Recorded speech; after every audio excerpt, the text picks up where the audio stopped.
Hello. Next, we're gonna cover the value at week 9 topic. Here the PDF file, lecture 9:15, which is this one.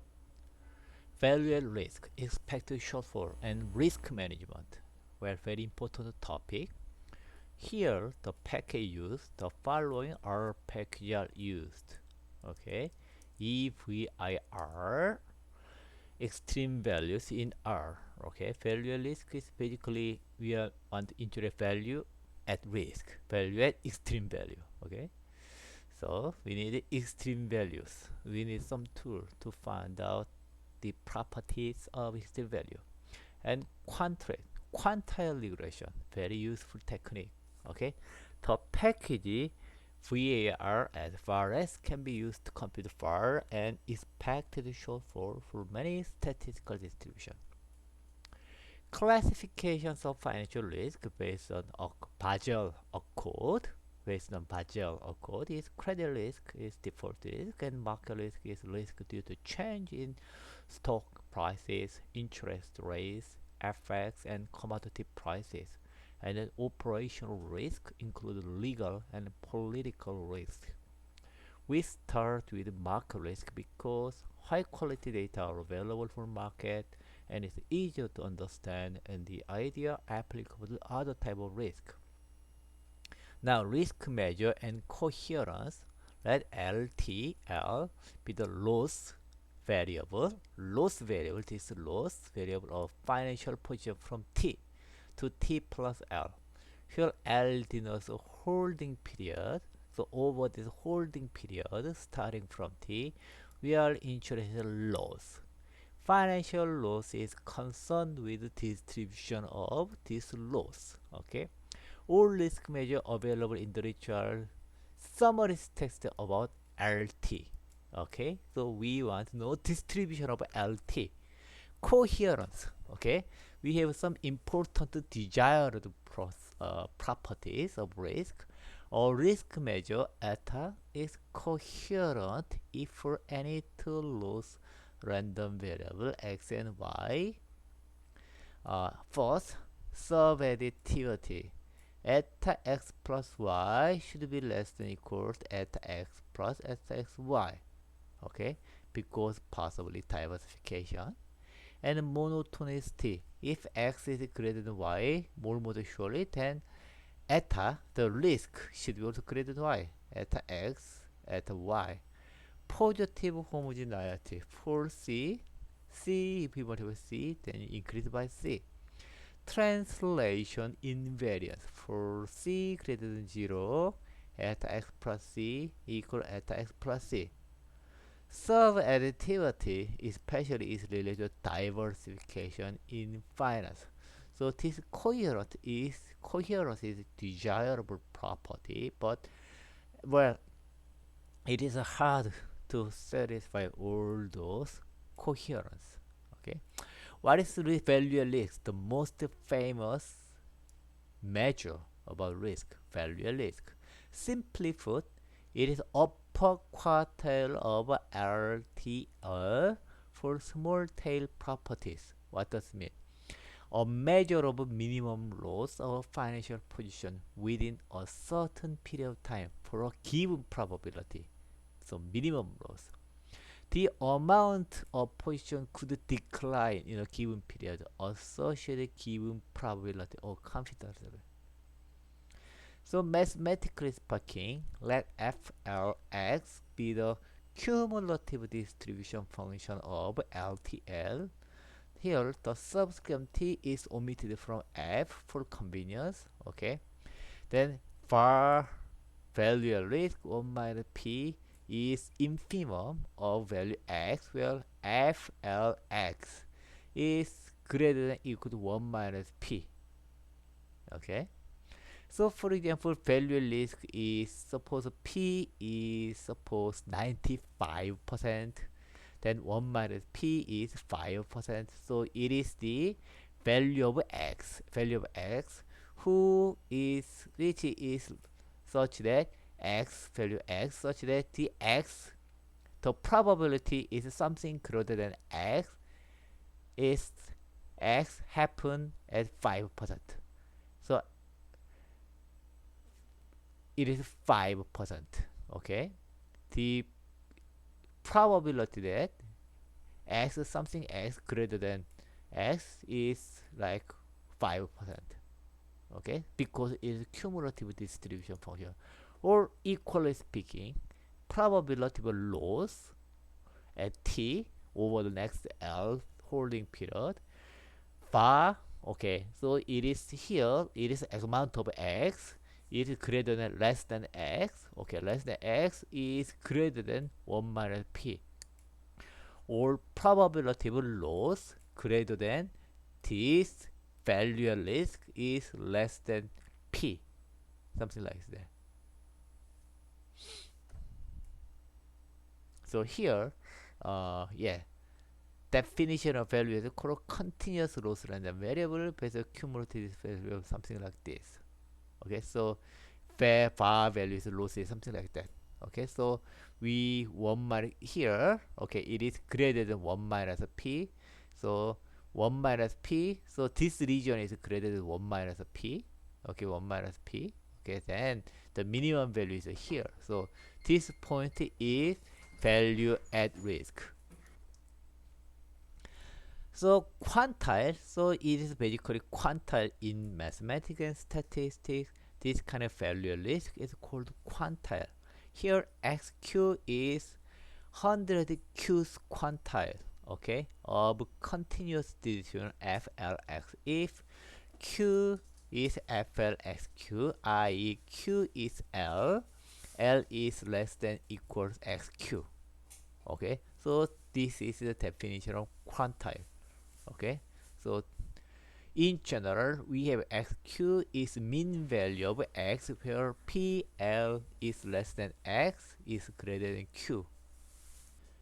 So suppose q is here, q is 95%, 95% for example. So loss, the probability that loss is less than x. Okay, so we are interested in finding s.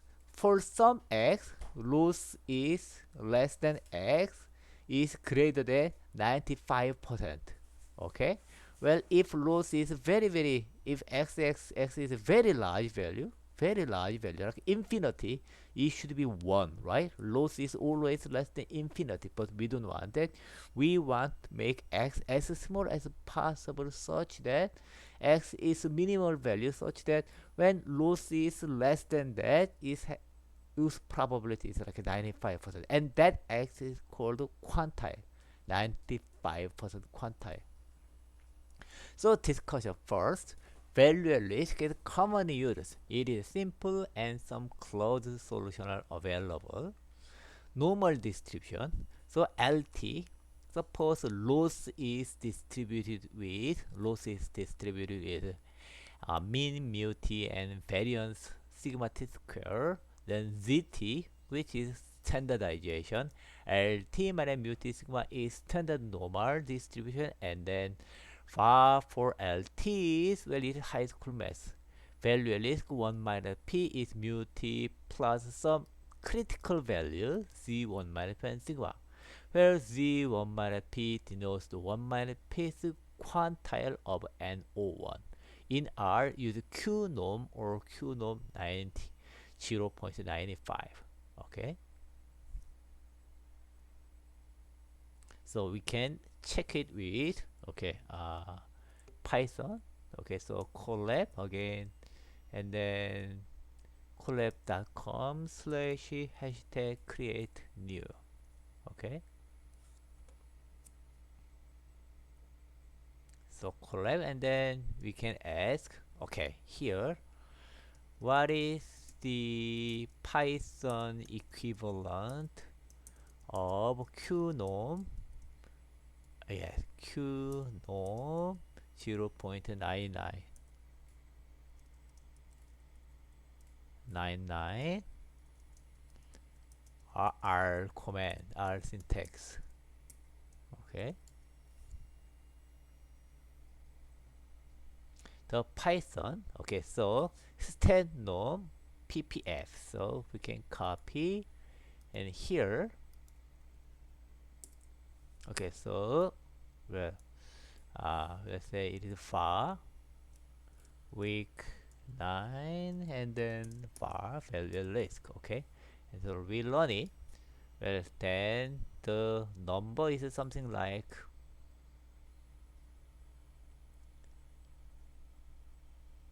yeah, it takes time for the first run. Yeah, and then let's print result. If we print result, it is 2.33, something familiar, right? If it is 95% quantile value, is 1.55. Yes, some familiar number, right? Yes, so the probability on the normal distribution, on the standard normal distribution, well, it is, let's say it is 5, standard normal distribution, well, the probability that some number is happen, and that there is some number, the probability that some number is less than this one is 95%. Okay, 1.645. Okay, very familiar number. Okay, so something like this. Q norm. This is quantile of standard normal distribution. Student t distribution. Okay, for y t l t sigma t is a student distribution with new degree of freedom. Then for standard distribution we have something like this. Okay, here t 1 minus nu is 1 minus pace quantile of t nu in R is qt, something like this. You can, of course, we can find a similar function in R. Okay, standardized t nu distribution assume nu is greater than 2 if y t is lt minus mu t over sigma t follows student t distribution with a new degree of freedom, then y star. Okay, y star would be y over nu minus 2, which is lt over this one, is called standardized t variable with a new degree of freedom. In this case we have something like this, standardized, where t prime 1 minus pv is 1 minus p quantile of standard t nu. In R we can use this kind of package fgarch. Yeah, if y t l t nu t sigma t over sigma t follows a standardized student t distribution with new degree of freedom, then of course we can write this one.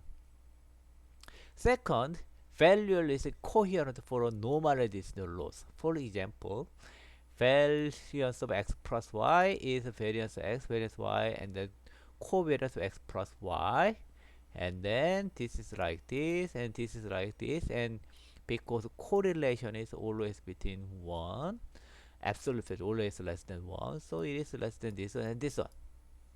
Okay, where rho is correlation, therefore this one, sigma x plus y, is always less than sigma x plus sigma y. This implies that z1 minus p sigma xy is less than z1 minus p sigma x g1 minus p y, or equivalently, value risk of x plus y is less than equal to the sum of value risk x and value risk of y. Value risk, however, is not coherent in general. A simple counterexample is in example 3 of this one. Okay, now suppose cumulative distribution function flx of a continuous loss function, loss random variable x, that is following probability. Okay, so this one, the probability that random variable is less than 80 is 92.15%, and for this one, the probability it is less than 90 is 95%. The probability is less than 100 is 97%. For p equal 0.05, here the value risk is 90. Okay, the value is 90, because 90 is the 0.95 quantile of x. Okay, so this is the minimum value. Okay, value x 90. 90 is the minimum value. Of course, if it is greater than 90 for 100, well, the probably higher, but we want to make it as close as possible 95. Okay, less than equal to, greater than equal to 95. We want to make this probability greater than equal to 95, and then we want to make this as small as possible. Okay, so it is 90. We denote value risk of x at 95% is 90. Now define two loss function x1 and x2 such that x1 is x0 if x is less than 100 and x2 is if x is 100 is 0x. So basically if we add x1 and x2 it's simply x, right? These two loss variables are simply truncated version of x, and we have x and x1 plus x2. Since the total probability must be 1, the CDF of f1 Lx of x satisfies this one. FL80 is this one. Okay, 95%, and FL190 is okay. This one. So here, okay, this is conditional probability. We are at 1, right? If it is 100 less than 100, it is x. So this probably is 97% over here. So L when it is less than 80, less than 80 for x1, okay, less than 80, then, well, it is conditional on x1, so 97%, and then we have this one 80, right? 80 is this one. Okay, so this is 95%. For FL1 90 is about 98%. Well, the probability is less than 100. It is always less than 100, right? By the definition of this one, if x is greater than 100, it is always 0. Okay, so it is like this one. Okay, so it is 1. So 95th quantile of x1 is 95th quantile of x1 is simply it is 80. Therefore, value risk of x1 95% is 80, where the subject 1 is used to denote x1. On the other hand, we can do the same thing such that PR x2 less than 0, px is 100 is 90-70%. So 95th 0.95th quarter of x2 is less than equal to 0, is less than equal to 0, right? So we denote that, therefore it is always equal to 0. Okay, so in x2 value is simply 0, less than 0 is simply same to less than 100, less than 100, so it is 95th interval simply 0. So if we add that, if we denote this by value risk, square is less than 0. So taking the sum, we have value risk 1 and the value 2, 95% is less than 80. Okay, in this particular instance, x is x1 and x2, yet value risk x 0.95 is 90, and it is greater than this value risk 1 and the value second. Therefore, subadditivity of value risk fails in this case. Okay, finally, value risk does not describe the actual tail behavior loss random variable. It is not a perfect risk measure. Okay, it is just a threshold value. Okay, so the more robust one and possibly more intuitive one is expected shortfall, also known as a tail, also known as a tail value at risk, or conditional bar. So expected shortfall, tail value risk, t bar, and conditional bar is all same. Before moving to expected shortfall, let's do some simulation about the bar. Okay, so uh, generate some examples, some Python examples to study value at risk var. Okay, let's do that. Okay, some examples: historical var, parametric var, Monte Carlo var, and then AAPL.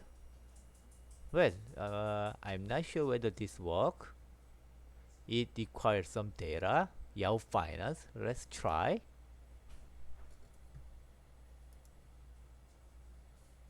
This is very interesting. It generates realistic data.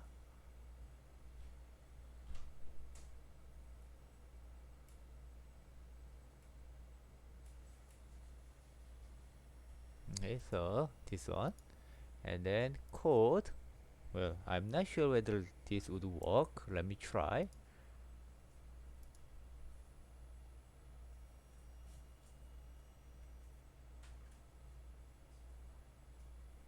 Amazing. This works. Okay. This is very good.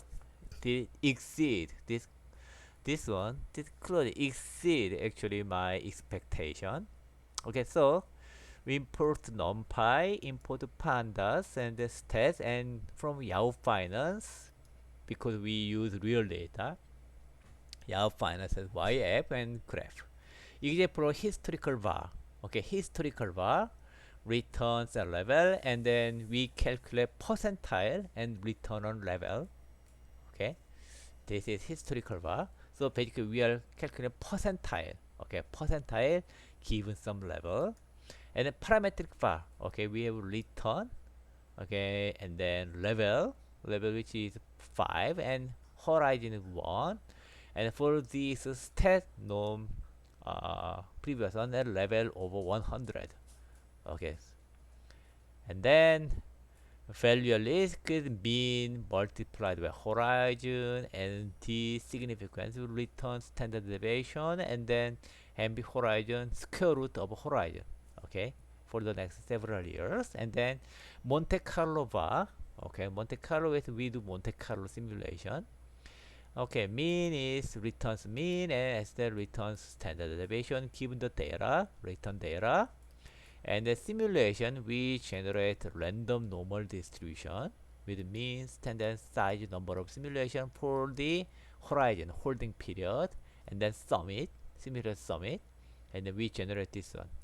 Fetch some real stock data, and stock is Yahoo Finance, and then okay, so actually let's separate this out. Okay, let's separate this part, and then this code is too long, so separate out here and add a code, and then okay, only this one. Let's only this one. Fetch historical data, historical returns, and then well, returns head. Okay,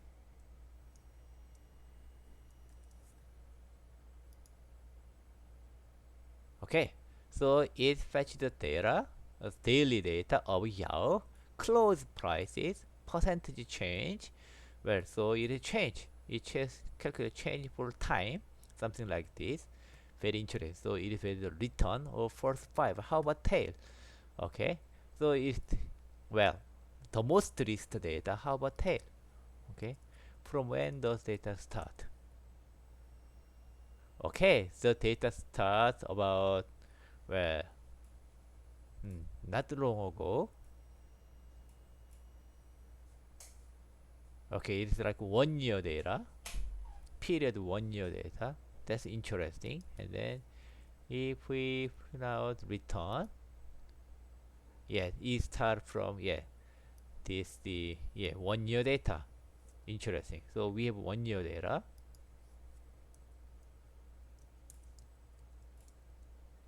Okay, very nice 1 year data to the list. And then now we can calculate the var using different methods. Historical var, historical with the returns. Okay, and then returns and the return. We feed up the data. Okay, and then we can print the historical var at 5%. Okay, so cut and then add code and then let's see. So if we use some technical called historical var 5%, for value like 5%, historical var it is like 2%. So the probability with 5% of probability, the loss can be less than this one. If we use parametric 5%, wow, it is so different. Parametric 5%, actually there is I think some error. Oh, it doesn't make sense. Okay, it doesn't make sense.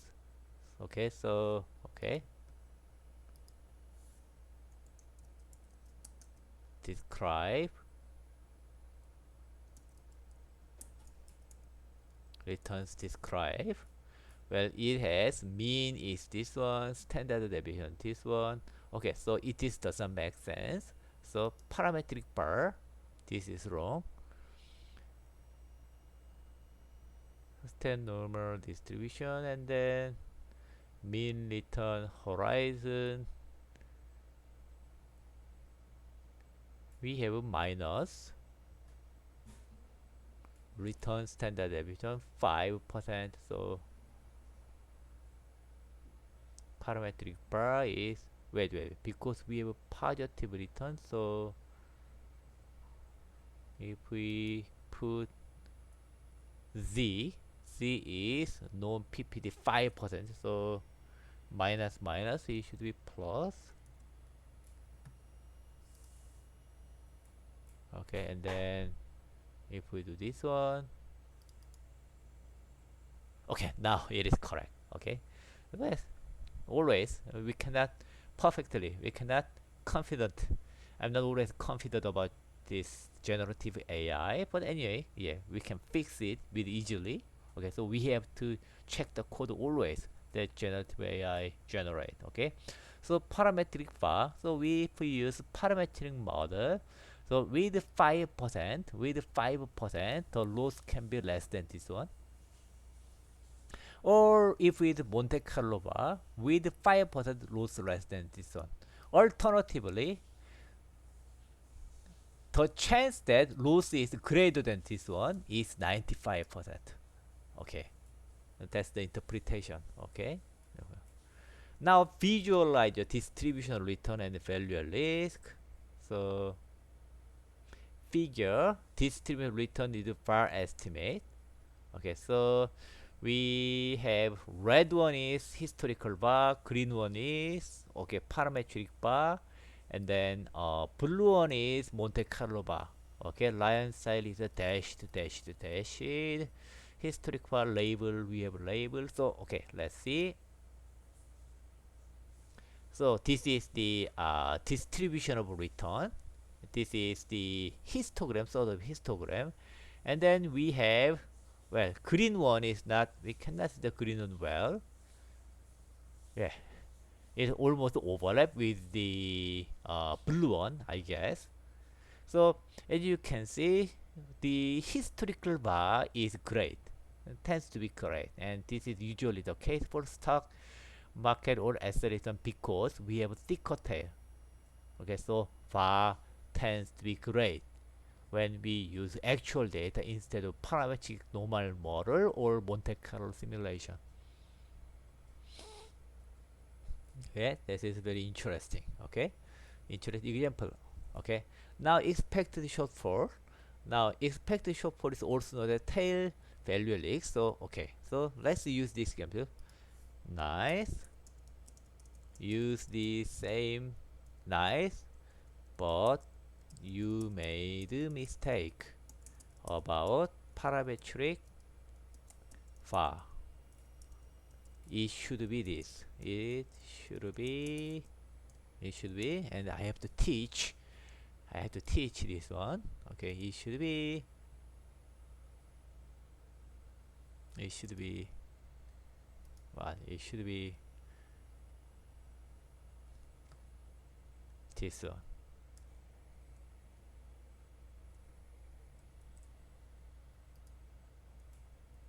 It should be plus. like this.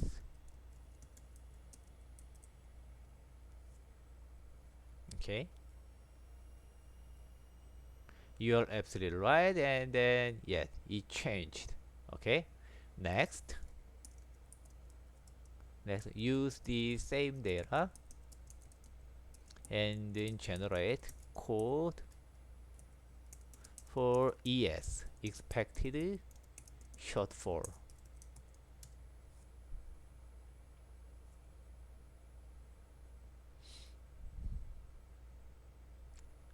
Well, basically it's generating again. So okay, so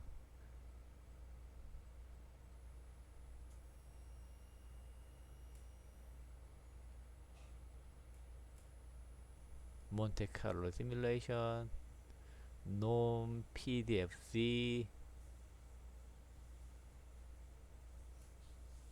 Hum. Well, I don't think this is entirely right. This is entirely right. Simulation. Ah, okay. Monte Carlo simulation, percentile simulation level, your less than variable mean.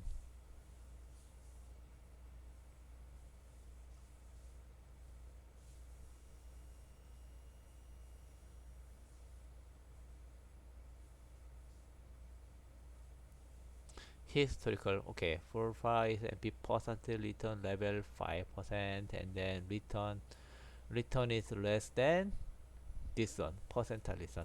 Okay, this is not correct. It doesn't know expected shortfall. Conditional bar. Well, sometimes, yeah, like this we cannot believe. Okay, so simply put, expected shortfall is loss of a financial position after the catalytic event. Okay, it's expected loss. So ES, expected shortfall over loss variable X, is defined as this one. Expected shortfall 1 minus P would be EX when X is greater than, loss is greater than value at risk. So loss is the greater than value at risk, and then we are insuring expected value. Okay, so we have loss is greater than value at risk, and then conditional on denominator, conditional on loss is greater than value at risk, and then this is joint probability. From the definition, expected shortfall is expected loss of x given that x exceeds value at risk. So assume that x is continuous. Let u equal fx for value at risk, something like this. Then we have this one. Let u is fx for variable value at risk x is greater than value at risk and infinity. Then we have du. Let's write down du as fx dx. And then, well, this is the simply differentiation of this part, and f value risk is 1 minus p and infinity 1, and x is inverse. Okay, from this one, x is inverse fu, and this is value risk basically u. Okay, and equation 5 here then becomes something like this, 5%, and then, well, this p and this one. Okay, thus expected shortfall can be seen to average or value risk for 1 minus p. So expected shortfall can be seen to average out or value risk u for 1 minus p greater than equal to 1 minus p and u1. Okay, this averaging leads to coherence of expected shortfall, and then more robust actually. For the two loss density in figure 3, the expected shortfall are different with the dashed line corresponding to the higher value. So we have actually closed for effect shortfall are also available for some loss distribution. Here normal distribution, then expected shortfall on the 1 minus p is basically mu t plus fz normalization over p and sigma p. Okay, so under this function, okay, so in the expected shortfall there is a yes, this seems not entirely false. This p Ah, yes, divided by 100. So this seems correct. Okay, this seems correct. Minus p sigma t. Yes, sigma. Yeah, yeah. That's roughly right. Okay. Yeah, plus. And then I'm not sure whether it is written plus. See. So I think this should be plus. Okay. Uh. Okay. So check this part whether it should be plus. Okay.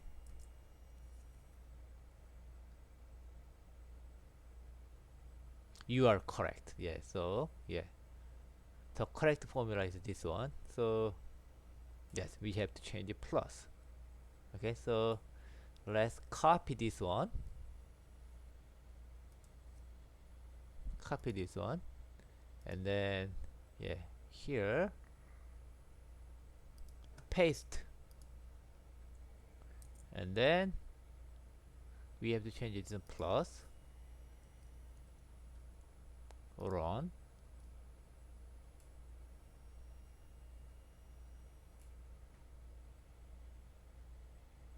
From here, it should be minus something strange. Maybe minus stat norm. Ah, so it is normal PDF. So sorry, sorry. E minus is correct. Okay. Yeah, now it makes sense. Minus is correct. Output is yes. It should be minus because it is not. It is CDF. No, it is PDF, not CDF. Okay. So okay. So hey, minus is right. You were right. I was wrong.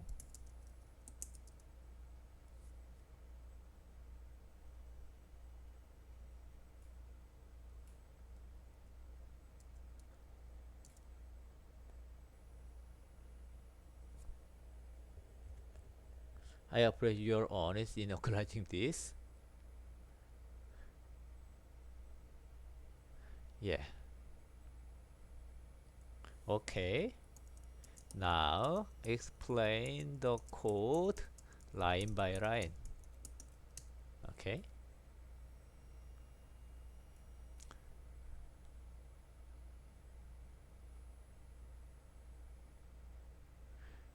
Line by line. So line by line expression. Import necessary library and fetch 1 year historical data for Apple stock using Y Finance. Calculate the daily return and define parametric expect shortfall with parametric for return and confidence interval, which is this one. Calculate z score for the given confidence level. For 5%, this would be about, well, as you know, it is minus. Yes, so it is already minus. So yeah, I was slightly confused. Yeah, it is already minus. So we have to use plus. Okay, we have to use plus. So expectation for return this one, minor return, standard deviation this one, z and level. Okay, and here return mean is calculate return of the mean of the return of the data, and then calculate standard deviation, and then calculate probability density function of a standard normal z.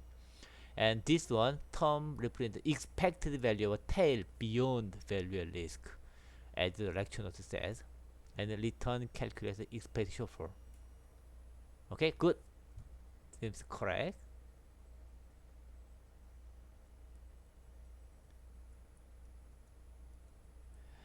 So student t distribution, if we use student t distribution, if LT mu t over sigma t follows student t distribution with a new degree of freedom, then well, we have this one. Of course, when nu is infinite, this term becomes 1, so then they are the same. Anyway, yeah, we have this one where f nu x denotes the PDF t value, x1 minus p is 1 minus p square of fx. Now standardized t loss, assume mu nu is greater than 2, then we have this one, and then it should look like this one. Yes, I'll skip this one. You can read. Now, calculation of value at risk involves several factors. Tail probability P. When P is 1% for risk management and P is 0.1% in stress testing. Okay? And the time horizon at 1 day or 10 days for market risk and past 1 or 5 for credit risk. Okay, and that's usually norm. For cumulative density function f or is quantitative loss function variable, we have to define this, and the amount of portfolio position or mark to market value of the portfolio. Okay, the CDF-FL is the focus of econometric modeling because it is all about distribution of loss. Okay, we define the loss random variable as xt equal rt if position is short and then if position long, because it's loss, so well we want basically put minus sign of the profit. The dollar amount of value risk, then the cash value of financial position times value risk loss variable. Therefore, value risk value multiplied by value risk of xt.